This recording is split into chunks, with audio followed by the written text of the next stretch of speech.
Hey everyone, welcome to House of Ashes. Without really hearing much about this game, I can only imagine this is about a day in the life of a group of friends that are smokers. We start our journey in Akkad in the year 2231 BC with some nice gentlemen lining up for a headshot to get their photos taken. Here we meet Mr. Naram Sin, who is based on a real historical person, BT dubs. He thinks the gods are mad at him and his people, and so he builds this beautiful looking palace only to compensate, I'd presume, for some personal issues below the belt. And fun fact about our buddy Naram Sin here, he's the original hipster because he was wearing masks way before COVID was ever a thing. Anyways, there's a war brewing and there's some creatures below the surface that aren't a big fan of all this violence. We can't show you them yet because dang it, suspense is critical in games like this. Also say hello to the first jump scare of the game. An Akkadian? Scared of a rodent? I have seen it all now. Our two friends here get chased and inevitably die, but not before I get to be a jerk and make our bedazzled beard friend here easy pickings for the monsters. Clearly you underestimate my willingness to be stupid in these games. We flash forward to the year 2003 in Iraq where we meet insecure haircut D-bag Eric King. He has some top-end software that's going to help us find Saddam Hussein's nuclear weapon stash. Hooray! But first, we get a cutscene to Eric's wife giving some sweet tongue action to Nick, who drops his sick line. Can't you keep up? Dick joke. We head out on a mission to find this silo that's supposed to hold all of Saddam's nuclear weapons and interrogate a bunch of shepherds who are just harmlessly a depot for hundreds of pounds of Heroin. Damn it, Jason, you beat me to it. As we get ambushed, I couldn't help but commit a war crime and use white phosphorus, which really earns us some negative karma. All of our main characters fall into the earth, and the real fun begins. Well, this is it. This is our life now. The rest of the game, we attempt to get out of this ancient tomb. Find our buddy Merwin. This is Merwin, by the way, who's hanging around like a Christmas ornament. Maybe it just needs a little love. As we attempt to give him some morphine, Clarice just straight up gets yeeted into the shadows, never to be seen again, and accounts for our second major jump scare of the game. With the creatures now chasing Nick, Jason, hey, this is Jason, by the way, and Merwin, we need to shut Merwin and his inflated ego up. So we smother him to become Monster Chow, and finally we have some peace and quiet.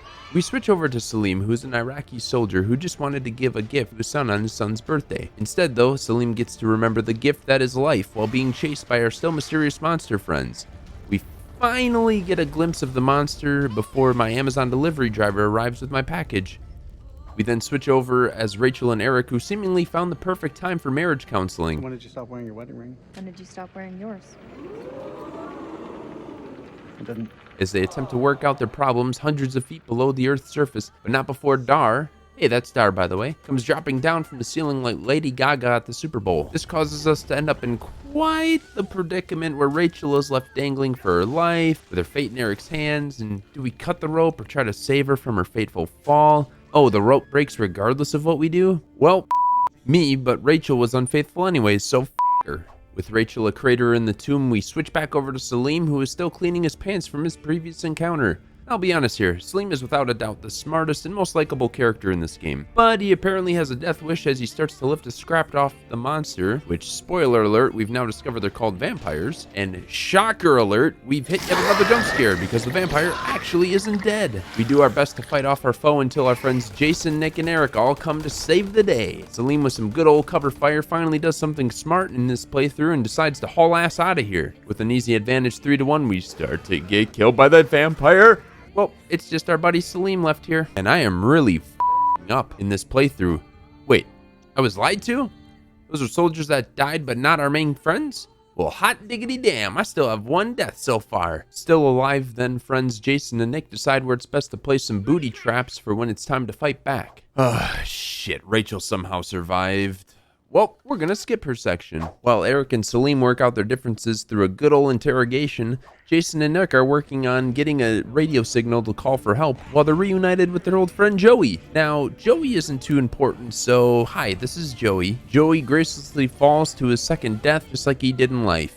Useless to our story. Back over with Rachel, she's reunited with Clarice, who randomly just shows up out of nowhere. Rachel, unthankful queen bitch, that others have called her in the game at this point, definitely lives up to this title as I decide not to assist Clarice in throwing the rope over, leaving her to become the next Joey, which totally won't come back to haunt us later. Everyone reunites for a nice get-together for a vampiric showdown. Salim's commander, Dar, is here to help us out, and what I mean by helping out is becoming a nice midnight snack for our flying friends so we can escape. If you guys have to learn anything about Eric, it's that he doesn't have the greatest time to bring up his love affair with Rachel, and just after everyone's lives were on the line, he decides it's a great time to do it again. But hey, don't worry, Eric. You won't have to worry much longer. Meanwhile, thousands of feet below the Earth's surface at this point, Jason and now good acquaintance Salim are working out each other's differences and helping each other survive. We come to realize that our vampire friends have solidified themselves in their cocoons?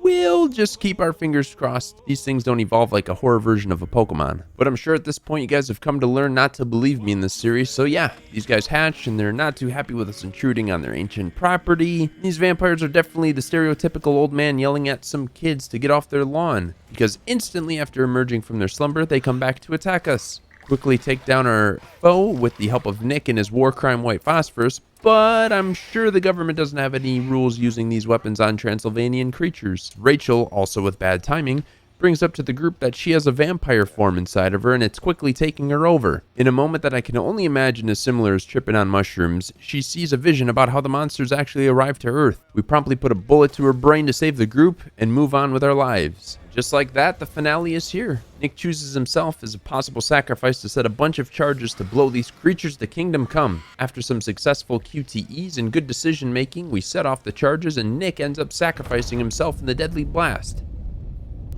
But wait, he's actually not dead. With the giant hive of vampire cocoons destroyed, we head all the way back to the surface, but not before meeting Clarice one last time. We wanted to say, don't you forget about me. We promptly give her a swift kicking 300 style and tell Clarice we didn't care too much for her anyways.